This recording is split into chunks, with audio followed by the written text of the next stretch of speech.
안녕하세요. 화미교회 손호열 목사입니다. 어떻게 거룩한 주일 하나님의 은혜 가운데 잘 보내고 계신가요? 남은 시간도 행복한 그런 하루 되었으면 좋겠습니다. 오늘 성경 말씀은 마태복음 9장 27절로 31절입니다. 예수께서 거기에서 떠나가시는데 눈먼 사람 둘이 다윗의 자손이여 우리를 불쌍히 여겨 주십시오 하고 외치면서 예수를 뒤따라왔다. 예수께서 집 안으로 들어가셨는데 그 눈먼 사람들이 그에게 나아왔다. 예수께서 그들에게 말씀하셨다. 너희는 내가 이 일을 할 수 있다고 믿느냐? 그들이 네 주님 하고 대답하였다. 예수께서 그들의 눈에 손을 대시고 말씀하셨다. 너희 믿음대로 되어라. 그러자 그들의 눈이 열렸다. 예수께서 그들에게 엄중히 다짐하셨다. 이 일을 아무에게도 알리지 말아라. 그러나 그들은 나가서 예수의 소문을 그 온 지역에 퍼뜨렸다. 여러분은 눈을 감고 걸어보신 적이 있나요? 며칠 전 제가 몸이 너무 피곤해서 지하철 역사 안에서 눈을 감고 잠깐 걸어보았습니다. 어떻게 됐을까요? 제가 생각할 때는 똑바로 걸어가는 것 같은데 눈을 떠보니까 전혀 그렇지 않았어요. 한쪽으로 기울어져서 걷고 있는 저를 발견했습니다. 어쩌면 눈을 감고 걸을 때는 갈리자로 왔다 갔다 했을지 몰라요. 그렇게 눈을 떠보니까 제가 그렇게 걷는 것을 보고 주변 사람들이 저를 보고 지나가고 있었습니다. 아마 그분들은 이렇게 생각했을 거예요. 아침부터 술을 먹고 저렇게 걸어다니나? 술 먹은 사람처럼 보였을 수 있어요. 거기다가 잠깐이지만 눈을 감고 있으니까 주변의 상황이 보이지 않아요. 궁금하기도 하고 누가 지나가는지 알고 싶기도 하고 그런 욕구가 제 마음에서 막 솟아나는 거예요. 한편으로는 너무 답답함을 느끼기도 했습니다. 잠깐이지만 정말 본다는 것이 얼마나 귀중한 것인지 정신을 차리고 똑바로 내가 원하는 방향으로 간다는 것이 얼마나 소중한 것인지를 알게 되는 그런 시간이었습니다. 예수께서 유대 지도자의 딸을 살리고 그곳을 떠나가시는데 뒤쪽에서 큰 외침이 들려요. 그 외침은 두 사람의 시각장애인이 뒤를 따라오면서 외치는 소리였습니다. 다윗의 자손이여 우리를 불쌍히 여겨주십시오. 불쌍히 여겨주십시오. 이런 외침이었습니다. 다윗의 자손은 여러분들도 잘 아시다시피 유대인들에게 있어서 메시아를 상징하는 말이죠. 하지만 예수님은 전통적인 이 표현을 별로 좋아하지 않으셨어요. 왜냐하면 예수님은 유대인만의 메시아가 아니잖아요. 인류의 메시아죠.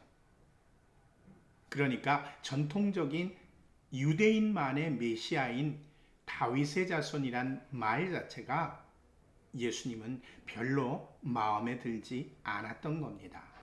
하지만 이들은 자신을 불쌍히 여겨달라고 외치고 예수님을 계속해서 따라오고 있었습니다.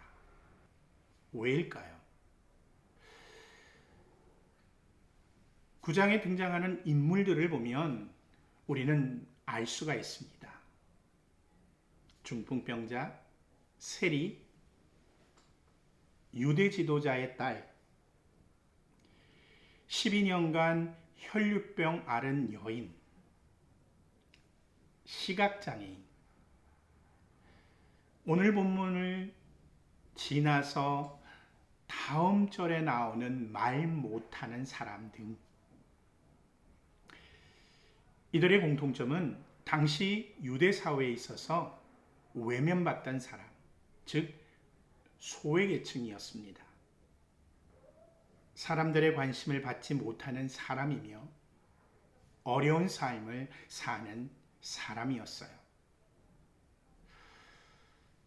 정말 고단한 삶을 사는 사람들이었죠.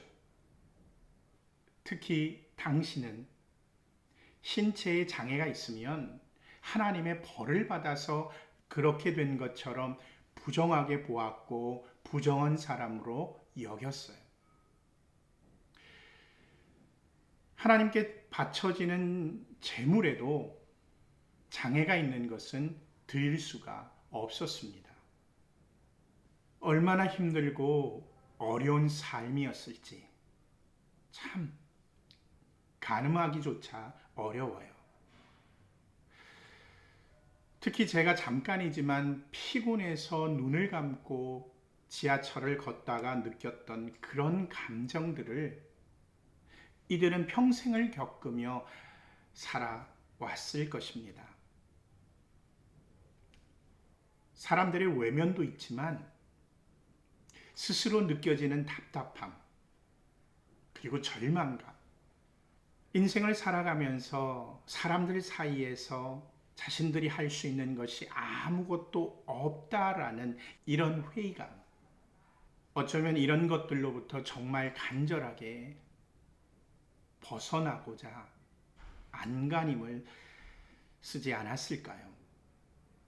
12년 혈류병에서 치료받기를 원했던 여인처럼. 그러다가 들린 소식이 바로 예수님이었던 겁니다. 이들은 예수님께 마지막 희망을 걸고 예수님을 찾아와서는 목청껏 예수님을 찾았던 것입니다. 사실 눈이 보이지 않으니까 예수님께서 어디 계신 줄도 정확히 몰라요. 방향을 몰라요. 그저 예수님이 거기 계시니까 라는 소리만 듣고 사람들이 웅성웅성하니까 그곳에 예수님이 계신다 여기고 그 뒤를 따라가면서 외쳤던 거죠.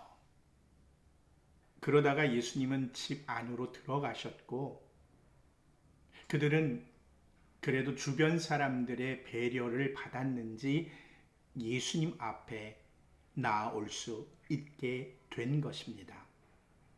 예수님은 그들에게 내가 너희들의 눈을 뜨게 할 수 있다라는 사실을 믿느냐라고 직접적으로 물으세요. 어쩌면 이것은 예수님이 그들의 작은 믿음을 요구하고 있는지 모르겠습니다. 아니, 작은 믿음이라도 요구하고 계신 겁니다. 그들은 이때 네 주님이라고 대답을 합니다. 예수님은 그의 따뜻한 손을 뻗어서 그들의 눈을 만지셨고 그들에게 믿음대로 되라 이렇게 선언하십니다. 예수님의 손이 그들의 눈을 만졌을 때 어떤 느낌이 들었을까? 눈물 나지 않았을까요? 다른 사람들은 자신들을 외면하고 피했지만 예수님은 그들의 가장 아픈 부분을 어루만지며 그들의 아픔을 고치셨기 때문입니다. 정말 고쳤어요. 그들은 눈을 떴습니다. 이상하게도 예수님은 아직 당신의 이름이 알려지기를 원치 않으셨어요. 그래서 그들에게 조용히 살아라 나를 알리지 말아라, 당신을 드러내지 말아라 라고 이야기하고 부탁했지만 그들은 그들의 삶을 송두리째 바꾸신 예수님을 자랑하지 않을 수 없었습니다. 온 지역에 나가서 예수님을 외쳤어요. 앞에서도 말씀드렸지만 예수님을 찾아온 시각장애인의 고통은 이루 말할 수 없었을 것입니다. 근데 이들만이 시각장애인일까? 우린 눈을 뜨고 있지만 예수님께 바리새인들이 왜 죄인과 함께 있느냐라고 했을 때 예수님께서 바리새인들은 스스로 건강한 사람이다 라고 자부하고 있다라고 말씀하셨잖아요. 실은 굉장히 병든 사람임에도 말이죠. 우리도 마찬가지일 거예요. 난 밝은 눈을 가지고 보는 사람이야 라고 여기고 있지는 않을까요? 영적으로, 정신적으로 보지 못하면서 말이죠. 저는 생각해 봤습니다. 난 정말 보는 사람인가? 시각장애인은 시간이 지나면서 온 몸의 감각으로 방향을 찾을 수 있습니다. 하지만 사실 이들의 감각을 도울 수 있는 것이 없다면 방향과 똑바로 가기가 어려워요. 특히 넓은 광장이나 홀에 있어서는 방향 감각을 잃어버릴 때가 참 많이 있습니다. 이처럼 우린 정말 우리 인생과 신앙에 있어서 똑바로 가고 있는가? 신앙과 인생에서 방향을 잃고 어디로 가야 할지 모르고 있지는 않은가?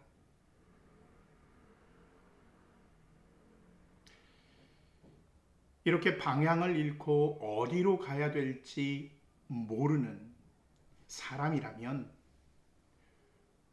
우리의 신앙과 이성에 대해서 물어야 합니다.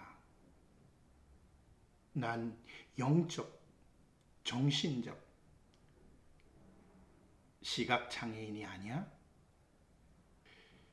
그리고 두 번째로 시각장애인들에게 있어서 무엇이 진짜 아름다운 것인가를 구별하는 것이 참 어렵습니다. 아름다운 것을 보지 못하기 때문에 그것을 구별하는 것이 한계가 있다라는 거죠. 물론 마음으로 아름다운 걸 느끼는 시각장애인들이 있어요. 하지만 시각장애인들에게 있어서 눈을 뜨면 가장 보고 싶은 것이 무엇인가요? 라고 질문할 때에 자기 아내와 자녀의 얼굴, 가족의 아름다운 얼굴을 보고 싶다라는 분들이 참 많습니다. 그런데 여러분, 우린 과연 아름다운 것을 볼 수 있습니까? 세상에서의 삶이 고단해서 무엇인가 부족하다고 느껴서 정작 봐야 하는 가장 아름다운 것을 보지 못하고 있지는 않습니까? 가족의 아름다운 얼굴, 우리의 신앙과 삶을 아름답게 만들어주는 것들, 세상의 탐욕과 욕망으로 그것을 채우기 위한 것을 아름다운 것으로 여기고 그것들만을 보고 있지는 않나요? 여러분들의 시선이 그것들만을 향해서 가 있지는 않습니까? 이런 것만을 보고 있다면 우리는 분명 영적, 인격적, 시각, 장애인임이 틀림없을 것입니다. 예수님은 방향을 잃고 아름다운 것을 보지 못하는 우리를 찾아오셨습니다. 하지만 예수님이 찾아오셨어도 우리가 예수님을 보지 못한다면, 그를 알지 못한다면 시각 장애인의 삶에서 벗어나지 못할 것입니다. 정말 고단한 삶을 살고 있지만 그렇지 않은 것처럼 사는 우리는 어쩜 본문의 시각 장애인들보다 더한 시각 장애인인지 모르겠어요. 본문의 시각 장애인은 자기의 삶을 예수님께 모두 걸었습니다. 자기가 장애가 있음을 고백했어요. 적은 믿음이라도 가지고 예수님을 찾아왔습니다. 예수님은 그들을 보게 하셨어요. 정말 우리는 방향을 잃었노라고, 진짜 진리와 아름다운 걸 보지 못하고 있노라고 예수님께 고백해야 합니다. 보고 싶다고, 가고 싶다고. 그럴 때 예수님은 따뜻한 손을 우리의 눈에 가져다 대시고 내 믿음대로 되어라 라고 말씀하실 것입니다. 우린 그 즉시 본문의 시각 장애인들처럼 보게 될 거예요. 그리고 내가 보입니다 라고 말할 것입니다. 내가 보는 순간 어떻게 될까요? 우리의 신앙과 인생이 바뀔 겁니다. 바른 방향을 보게 될 것입니다. 하지만 이것은 획일화된 게 아니에요. 하나님께서는 누구에게나 다른 사명을 주셔서 이 땅에 우리를 보내셨어요. 자신의 삶이 정말 고단하지만 의미 있는 삶이 어떤 방향인지를 인지하게 될 거예요. 행복한 고단함이 될 것입니다. 이것이 하나님이 여러분들에게 진짜 주시는 바른 사명이에요. 그리고 진짜 아름다운 게 무엇인가를 보게 될 겁니다. 세상이 아름답다고 여기는 것이 아니라 정말 자신에게 가장 아름다운 게 무엇인가를 알게 될 것이고 보게 될 것입니다.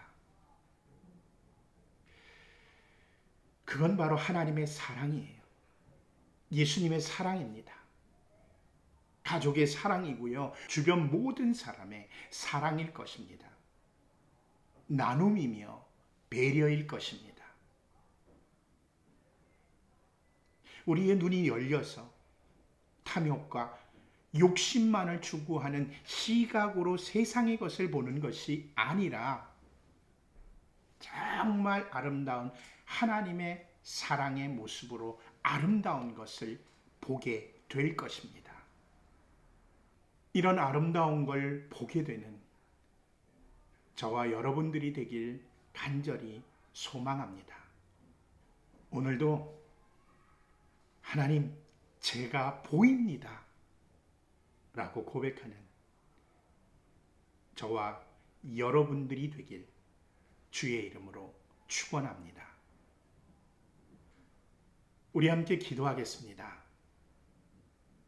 하나님, 제가 어느 방향으로 가야 할지 모르고 아름다운 걸 보지 못하는 사람이라면 틀림없이 영적, 인격적, 시각 장애인입니다. 이것을 확실히 인식하는 그런 사람이 되게 하여 주옵소서. 그리고 이제 내가 보입니다라고 고백하는 그런 은혜를 주옵소서. 기도하겠습니다.